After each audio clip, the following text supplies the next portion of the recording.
Good afternoon, everybody. This is Keith with Spreadsheet Sports, Boomersdaddy on FanDuel, Fantasy Hub, pretty much every other site. KH0816 on DraftKings. Don't ask me why I did that.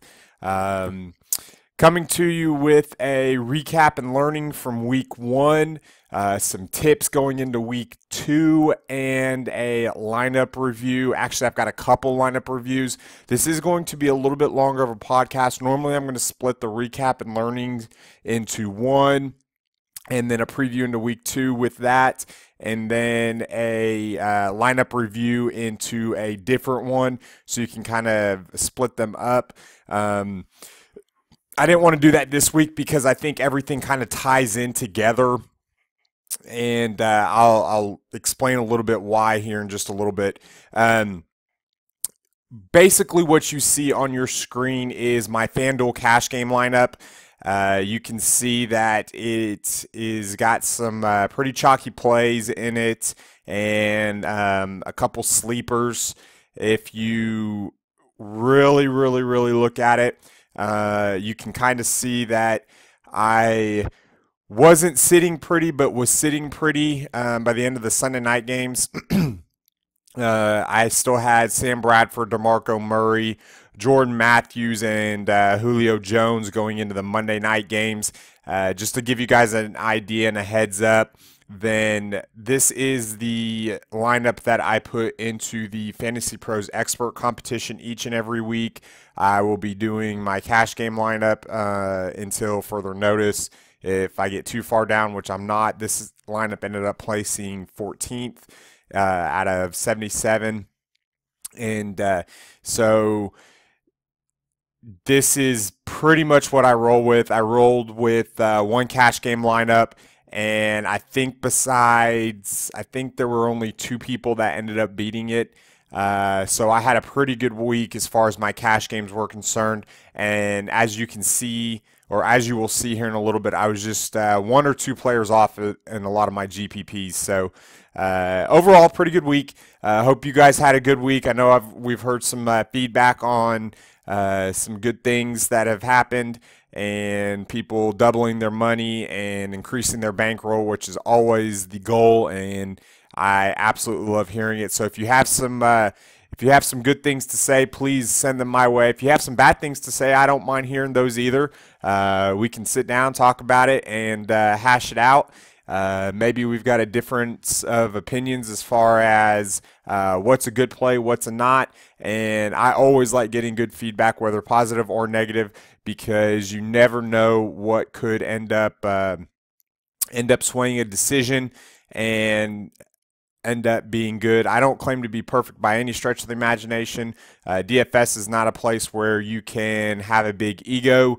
You always have to keep learning because the top players in the game are learning at a consistent basis, and they keep pushing and pushing and pushing. So you always got to learn. You always got to adapt on how people are playing and kind of progress in that way. So kind of break down this lineup here just to kind of let you know. Sam Bradford, obviously, he was the top play of the afternoon. Or of the weekend, in my opinion, as far as value and salary output was concerned. I believe anybody, until he gets around the 83 to 8,500 mark, I believe Sam Bradford is going to be a very good play as far as cash game lineups. We see that Philadelphia Eagles offense is just going to run plays, and they're going to run plays at a massive rate. So that's something that we have to really take into account each and every single week. The fact that they are just going to run so many more plays than anybody. I've rolled with Nick Foles, Mark Sanchez, and Mike Vick in my fantasy teams over the last couple years. As much as I hate to say it, I am a Cowboys fan. I don't hate to say that. I'm a Cowboys fan. I am also an OU fan. I hate seeing Sam and DeMarco in Eagles gear, but they do hold extreme fantasy value because of that. So you can also see that because of the offense that the Eagles run, I didn't mind stacking 3 of them together, DeMarco Murray and Jordan Matthews along with Sam Bradford, just because it goes back to that again. Just because we have so many they run so many plays, they are all going to hold statistical value. And you can even add Darren Sproles into that mix some weeks. I won't. That's more of a GPP play for me. I'll roll Darren Sproles out there with the Eagles defense so I can double dip if Sproles ends up returning a touchdown. But Sproles will still get some offensive run as well. Chip Kelly likes him. He likes his shiftiness, I guess is what you would call it. And he had 16 touches. Really, really good. But Sam threw the ball 52 times. The only reason his score was this low, in my opinion, is he had a bad first half. That Eagles offense did not move the ball a lot that first half. They weren't in sync. That offensive line wasn't very good. Jason Peters was having a hard time dealing with the pass rush of the Atlanta defensive end rookie. Name escapes me right now. But that's pretty much what the Eagles are going to be able to do each and every single week. They are going to put up a lot of points fantasy wise, and just to give you a heads up, he is not a bad play again this week. I think his salary stayed the same, and he's going against the Cowboys defense that is honestly really not good. So somebody asked on, I think it was our Google Plus page yesterday, how somebody could have a great game on Monday night and their salary stays the same or decreases. And what these sites do is they release next week's contests Monday morning before the Monday night games have started. So what you are able to do is capitalize on the, I guess you're able to capitalize on the not bad salary, the mispriced players that go off. Carlos Hyde is obviously a good one. He was 7,300 on FanDuel, and I believe he's 7,000 this week. Sam Bradford's another good one. There are going to be you're going to see that from time to time. There are going to be some misprices because of those Monday night games, because they have to, in order to run these large GPPs, they have to get these prices and stuff out early so they can start trying to fill them, and that's what's going to cause the pricing errors. So Sam Bradford, he's going to be another good play this week. DeMarco Murray, I like him again this week because of the fact that he's going against Dallas. He's going to be amped up. It's in Philly, so they have their home debut. And that Dallas defense is not impressive at all. They're still missing Greg Hardy. They're probably going to be without their rookie defensive end pass rusher who's got a sprained knee. He'll probably be out a couple weeks. Randall Gregory. So I like the Eagles again this week. And I think it's going to be another good one. So Eddie Lacy, I normally don't do this. I'm normally not going to do a double negative correlation like this in my cash games. The reason I went with Davante Adams is he was so cheap and he was going to be out there for a ton of snaps. I didn't watch a lot of that game. I was flipping around on Red Zone, so I didn't see a lot. I have to go back and watch it and see exactly what happened. But it looked like James Jones had 4 targets and almost had 3 TDs. He really only had 2. But Eddie Lacy, he's still going to have his. He's still going to get his. So that was another play I really liked in cash games. And so with Davante Adams being so cheap, we've seen, just like the Eagles, that Packers offense is extremely fantasy friendly. And we are going to need to be able to take advantage of that on a week in and week out basis. So, going down to Julio Jones. Julio Jones was my top overall play of the week at wide receiver. He was going to eat up that Eagles defense. Byron Maxwell, I believe he's a product of the system in Seattle. I don't think he's going to be one of the secondary answers, especially the early part of the season. Wow, sorry guys.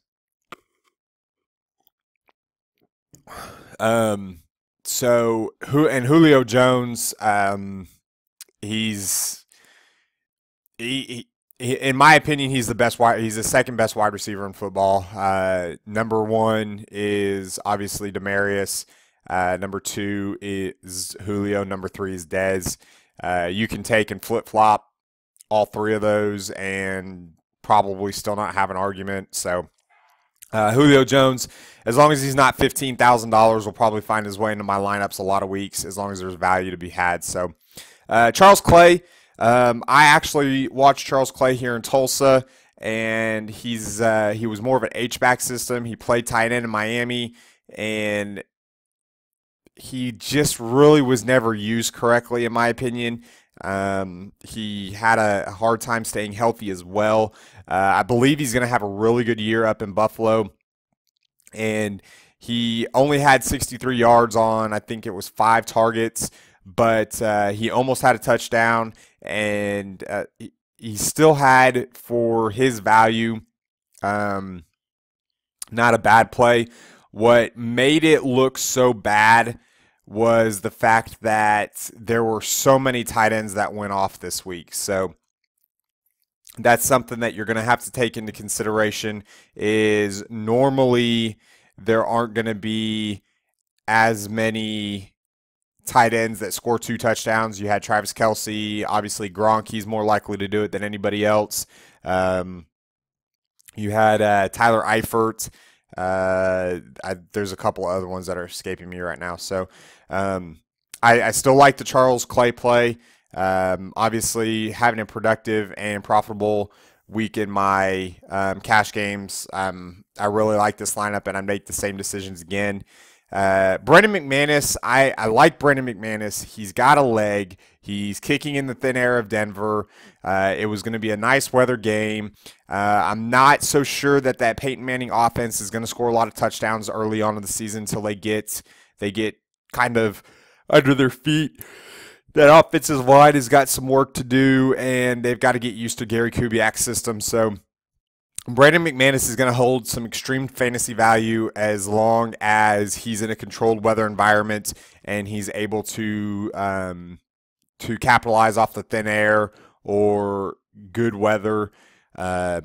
He's gonna kick a lot of field goals. So I believe to start the game he had a 57-yarder and a 56-yarder, which were 2 of the longest of his career.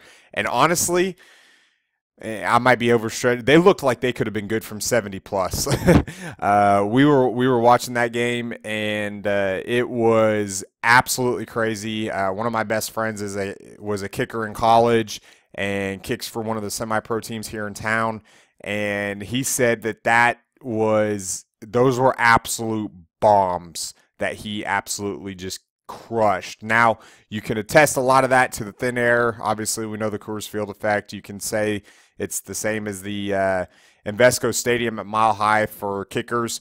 Take advantage of that. That's not something a lot of people are going to look at. They're going to look at, oh, well, it's bad weather, blah, blah, blah, blah, blah. The ball will still carry in Denver, whether it's a football or a baseball. He's going to be able to kick some longer field goals. You can add another, I would say, 3 to 5 yards to kickers' ranges when they're in Colorado. And it's going to be something that, can go generally undervalued. Now, don't put a lot of weight into it. Don't put I'm going to take the kicker because he's in Denver this week over the kicker that's in, Indianapolis. No, it's going to depend on the weather. It's going to depend on all the offenses that are going. And so gotta pay attention to it. So the Miami Dolphins defense, that was one of the good defenses of the week. Obviously, the Carolina Panthers had a good week. The Buffalo Bills had a good week. I'm trying to think of a couple other ones. The Atlanta Falcons actually, was it the Atlanta Falcons? No, the New York Giants actually had 12 points. So there were some good. The Seattle Seahawks had 19 points. There were some really good defenses this week. At $4,700, I was paying up, but I wasn't paying up so much to where I didn't feel comfortable, to where I had to adjust my lineup a lot. And to let you guys know, a lot of these, I inputted. I use the lineup builder tool. I take all my research and I put it in. I come up with my plays for the week, and I put it in that new lineup builder tool that Brian has done for us, and it'll spit out, however many lineups you want it to spit out that are under the salary cap. And this was the top lineup that I took from that. I think it was actually projected to score like 154 points. But with Sam not having a bad, or with Sam having a bad first half and DeMarco having a bad first half, for it to come out at 141, I believe that's really good. So this was overall a very good lineup, and did very well in cash games on FanDuel. It actually cashed in some tournaments as well. I say this always: if you're going to play just one tournament team, then adjust your cash game lineup slightly and accordingly, where you feel like you can hopefully make some headway. But if you are playing multiple tournaments, like a lot of us do in the NFL, multiple tournament teams, then throw your cash game lineup in some, because if it goes off and it hits the nuts, then you're gonna want to capitalize off of that in more than just your cash games. So next game, or next thing we're gonna go to here is, I'm gonna go to the Millie Maker on DraftKings. DraftKings is going to push the envelope this year, it looks like. Again, they're holding another $10 million Millie Maker, $2 million to first, $1 million to second. Should be a lot of fun again this week. It looks like they're going to try to pay out over $30 million, or I guess it would be more of over $45 million just in football season. So they're gonna try to crown a lot of millionaires. They crowned another one last night in baseball. There was tons of overlay, and I threw a team in there and on a whim, and last minute didn't do any research, and obviously it didn't do too good. I'm not good at building lineups on the fly. So, but this was my top scoring, or one of my top scoring Millie Maker teams. It was I had about I think I only had 5 entries, and I used those all on tickets. I didn't use a lot of my bankroll on the Millie Maker. I concentrated more on FanDuel and other sites this weekend, just because I didn't want to spread myself thin, which I kind of did a little bit. I had almost 550 different entries in the contest this weekend. So, and I waited until Saturday night to start building lineups. It was not fun. I was building lineups all the way up until lock. So, this is obviously Bala. He came up and snuck up out of nowhere. He needed 70 points in order to win the Millie Maker, and he needed some help too. It kind of helped him to have have Carlos Hyde going against the Vikings defense, which the guy that was sitting in first for a lot of the night had the Vikings defense. So it was every time that he did good, or Carlos Hyde did good, the Vikings defense lost points, and he just kept creeping and creeping. And it was like watching a slow bleed at the end of the night, because he just kept creeping and creeping, and Carlos Hyde would bust off, 4 or 5 yards, and he would gain a couple points, and then you bust off 3 yards and gain a couple points. And there was nothing that the second place guy could do about it.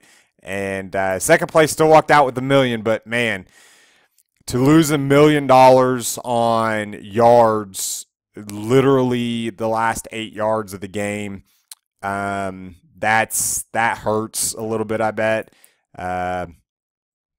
It's going to be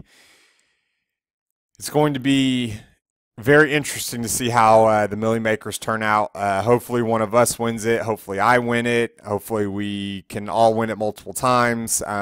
But you're going to have to take everything in consideration and really focus on building your lineup. So let's go over a little bit about how things kind of came into consideration. I liked Jameis Winston. I thought he was going to be extremely low owned, and normally the Tennessee defense is who we picked on a lot last year, and it was something that turned ugly very quickly. So to get 16 points out of Jameis Winston, I thought was a minor victory. I wasn't projecting that. I was projecting about 25 DraftKings points out of him. I didn't expect him to throw the 2 interceptions, which kind of hurt a little bit. And I expect him to throw for a little bit more yards. Obviously, not having Mike Evans hurt him a little bit.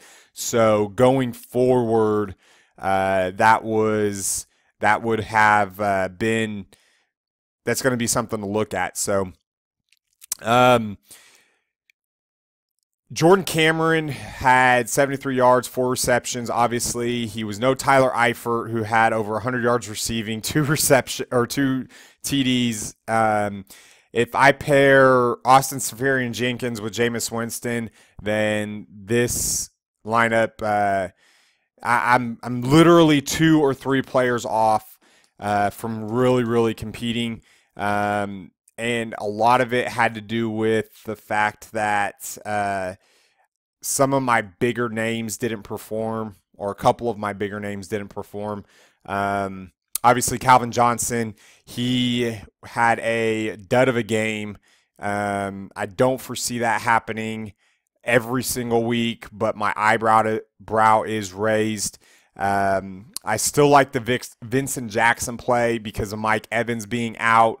I didn't think that it was going to be a ASJ game, and I thought that the Bucs were going to put up more than 14 points. I didn't expect the Buccaneers to, or the Titans to absolutely just blow them out. So I like the Rashad Jennings play just because of the fact that he was going against the Dallas defense. He was slated to get a lot of the workload.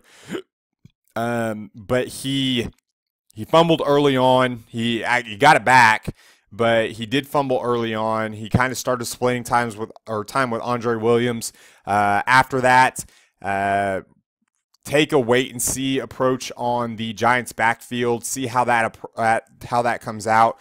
I would bump Rashad Jennings from an RB2 into a flex position just because his workload's not guaranteed, and it's going to kind of depend on the matchup. So I did like Chris Ivory. I had Chris Ivory in some lineups, and I had John Brown in some lineups as well.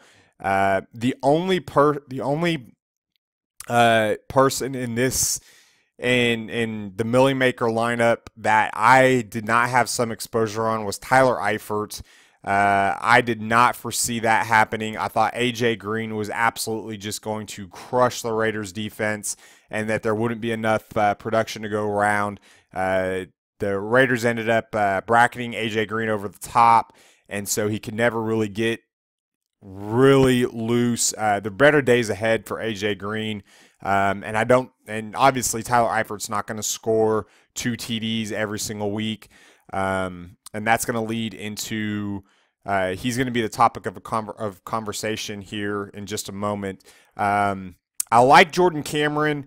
He's got a lot of talent. I think he's somebody that's been on the fantasy radar the last couple years there in Cleveland. Just can never stay healthy. He's had concussion problems, and I believe part of that was quarterbacks leaving him out to dry.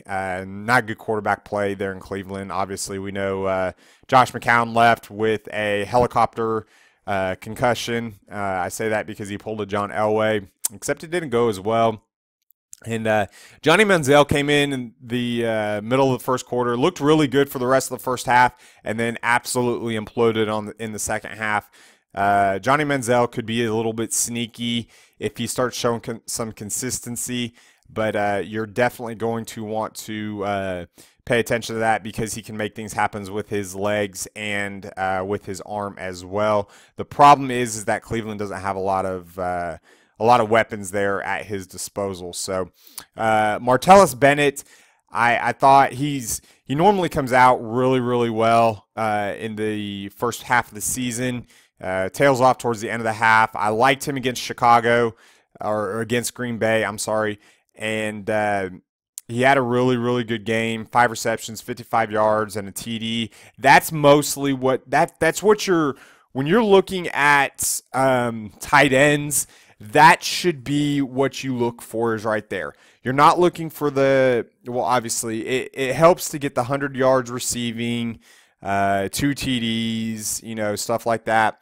But if you can get anywhere between 13 to 17 points out of your tight end on DraftKings, then you're paying off his salary. Most tight ends other than Gronk are going to be in that 4,500 to that's FanDuel. They've lowered the threshold on tight end prices this year, so you could get a tight end theoretically for like $2,200-$2,300. So that'll help out a lot. But if you can get him to pay 3 to 5 times his salary, then he's definitely done his job for you. Looking back on it, I think it was a little risky to go double tight ends here, but I still like the Jordan Cameron play, and I still like the Martellus Bennett play. I like Emmanuel Sanders. I didn't think that Denver wasn't going to score any touchdowns. Like I say, Calvin Johnson just had a bad game, and so did Vincent Jackson. Overall, if Vincent Jackson and Calvin Johnson end up having, if Johnson triples his point output to 17 and Vincent Jackson doubles his, and Rashad Jennings gets about 5 more points, then this lineup is looking extremely well. So this kind of gives you an idea of how to break things down. John Brown, I've liked. I've said it before. I'll say it again. I keep continuing to say it. Carson Palmer and that Atlanta Falcons offense is going to score points. So I really like that. Jarvis Landry, going against that Washington defense, was somebody that I really liked as well. And then the play of the night, obviously, I've talked about Julio, but the play of the night was Carlos Hyde. I love Carlos Hyde. I think he's going to have a monster year, but you cannot expect 150-plus yards and 2 TDs every single game. He's not going to have that kind of luck. The Minnesota defense looked really, really bad, and I still think that the San Francisco Giants defense, I'm in a wait-and-see mode with them, but I still think that the San Francisco Giants defense is going to allow some points this year, and they're going to have to be playing from behind, and they're going to have to throw the ball a little bit more than they did on Monday night. So everything kind of worked out perfectly for Baller. Obviously, congrats to him. He's now $2 million richer. And as far as everybody else, good luck to you guys this weekend if you are playing the Millie Maker. So, all right, last lineup here. I want to kind of show you something here. This is how crazy it is when you talk about teams and putting them into the right contests, okay? If you look to the right, this was in the $3, I forgot what the tournament name was, but it was in the $3 it was the $3 million contest where 100,000 went to first place. And you can kind of combine these lineups side by side. You can see a lot of the same people in there. Tyler Eifert, Julio Jones, John Brown, Carlos Hyde. Where you're differentiating yourself is a couple spots. You got Jordan Reed for the Washington Redskins. I think he's going to have a monster year. Oh, you had the Jets defense in there too. DeAndre Hopkins is, until Arian Foster comes back, DeAndre Hopkins is the only viable option for the Houston Texans. He's the only one. A lot of his production was in junk time with Ryan Mallett, but who I feel should be the starting quarterback in Texas, but I'm not coaching that team. And it's just crazy to think of what he's done in the NFL this year, or since coming in. If you look at something that's kind of funny, we talk about it a lot of times, correlating a quarterback with a wide receiver. The winning Millie Maker team did not have any correlation whatsoever. Tony Romo was his quarterback. Obviously, he's going to have a lot of 300-yard games. You're going to live with some of the picks, but he's going to throw some TDs. And he had no Cowboys defensive or Cowboys offensive players on his lineup. And this just goes to show you that you can win without correlation. It's a way to be contrarian, but you can put up a lot of points with the correlation as well. If you go to Carson Palmer and John Brown, you can look and see that Carson Palmer actually outscored Tony Romo. I was all over Carson Palmer. The reason Carson Palmer outscored Tony Romo was because Romo threw 2 picks and Carson Palmer didn't throw any. DeMarco Murray, like we've talked about him, he had a good game. And then we've talked about everybody else as well. So, but if you go back down here, and we're going to look at my lineup right here, okay? This ended up finishing top 4,000, had a nice little payday, and for only a $3 investment. And there's some ways that you can dissect this. I wanted to stay with the Matt Ryan, Julio Jones correlation. Obviously, Jeremy Hill, Mark Ingram, I liked both of those. Percy Harvin was one of my deep sleepers.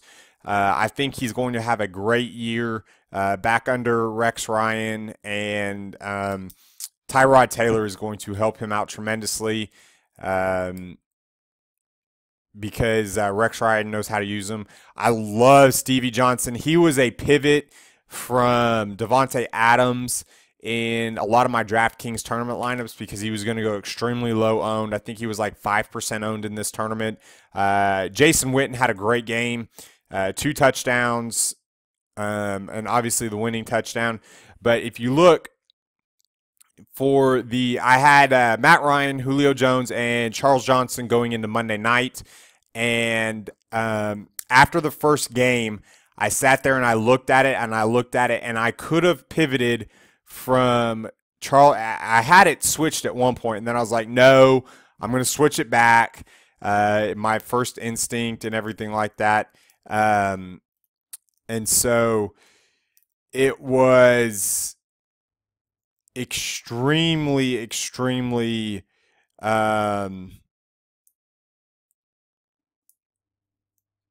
hurtful, I guess is what you would call it, because if you take Charles Johnson's, and he almost had a touchdown. Teddy Bridgewater just couldn't hit water if he fell off a boat Monday night. If you take Charles Johnson's 4.7 points away from that, and you add Carlos Hyde's 35.2, you're talking about 211.42. I'm in the top 25, I believe, in this tournament, and I'm taking home almost 5K. So that just goes to show you, and I don't bring this up to do a shoulda, coulda, woulda. I bring this up to allow you guys the opportunity to look at and see and take advantage of a very, very, very interesting skill in DFS on DraftKings. It's the late swap. FanDuel, we know a lot of the sites, they lock. Once the first contest locks, it's done, which is great. I don't have to worry about any of those lineups. I can just sit back and watch them. I watch my DraftKings lineups more than any other lineup because I need to see where they're at, because I have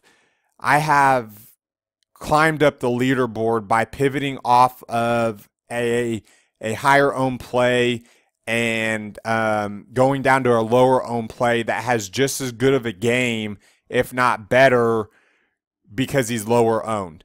A way to kind of take advantage of that is if you enter tournaments on FanDuel, look and see what the ownership percentages are of those players.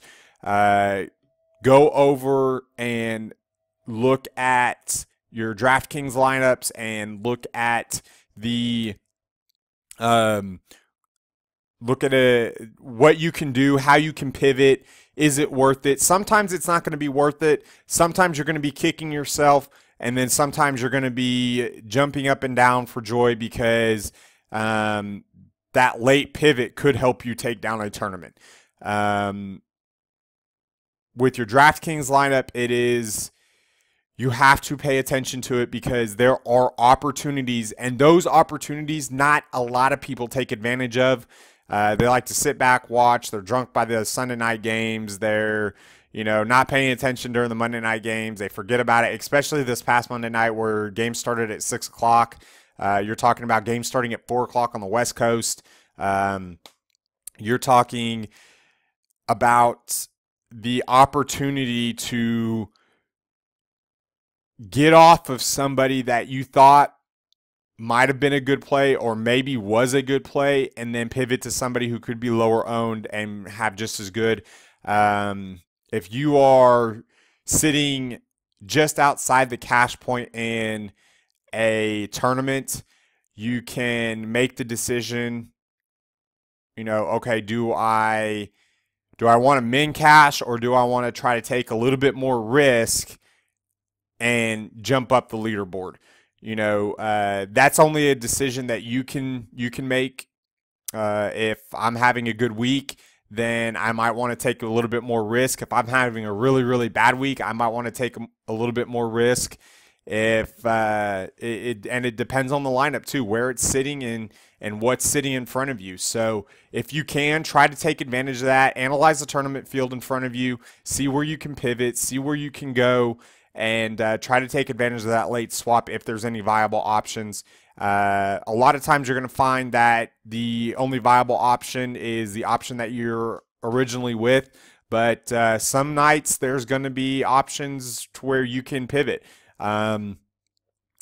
This is still a very good lineup. I still like the decision making in a lot of these. I really, really do.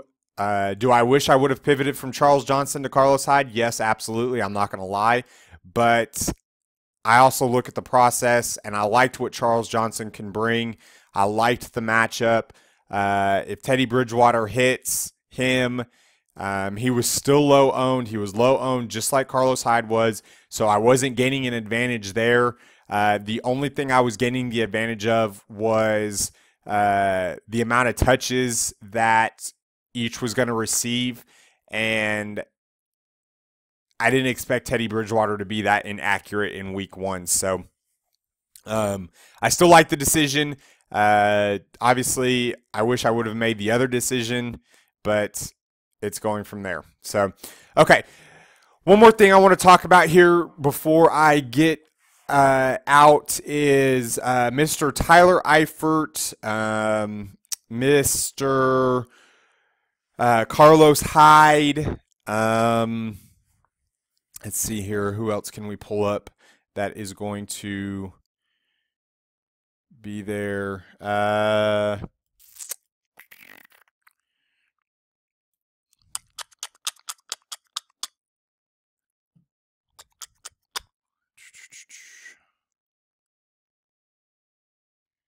Let's see here.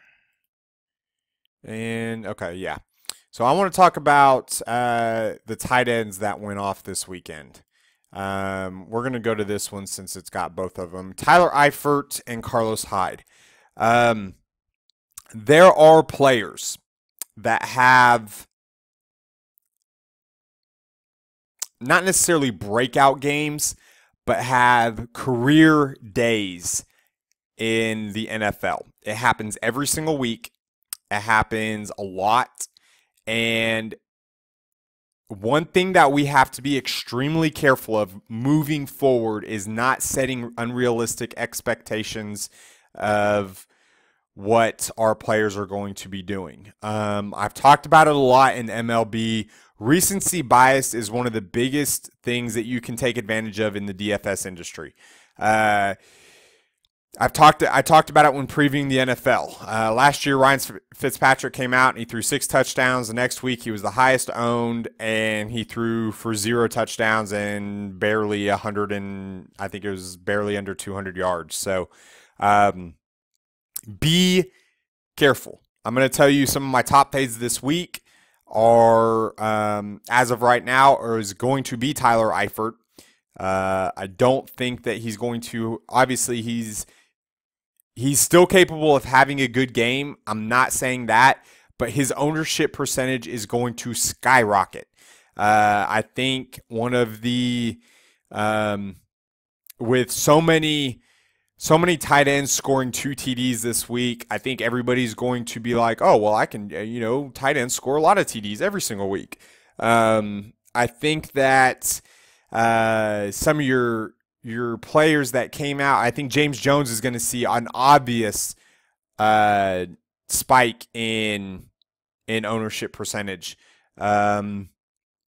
You're going to have some of your other ones. I'm trying to think of some off the top of my head. Stevie Johnson, Kendall Wright. Kendall Wright's going to jump up there. Don't fall into the trap. Take last week as just a portion of the equation. Don't fall into the trap of chasing points, especially in the NFL, since we have so little a sample size to go off of. We have obviously 1 week, and we have the rest of their careers to go off of.